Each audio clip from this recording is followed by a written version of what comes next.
একজন সাহাবী গোসল করছেন, তার গায়ের চামড়াটা খুব সুন্দর ছিল, একদম স্কিনটা অনেক সুন্দর থাকে না এমন কিছু মানুষ।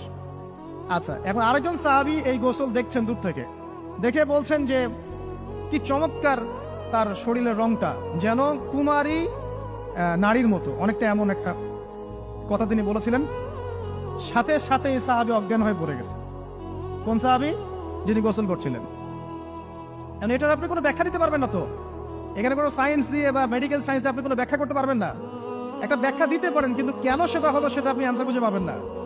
তো নবী সাল্লাল্লাহু আলাইহি ওয়াসাল্লামের কাছে নিয়ে যাওয়া হলো তাকে। তিনি বললেন যে এই ব্যক্তির ব্যাপারে কি কেউ ভালো মন্দ কিছু বলেছিল? তখন একজন সাহাবী বললেন, হ্যাঁ, অমুকে বলেছে এর স্কিনটা অনেক সুন্দর। ওকে ডেকে নিয়ে আসুন। ওকে ডেকে আনা হলো।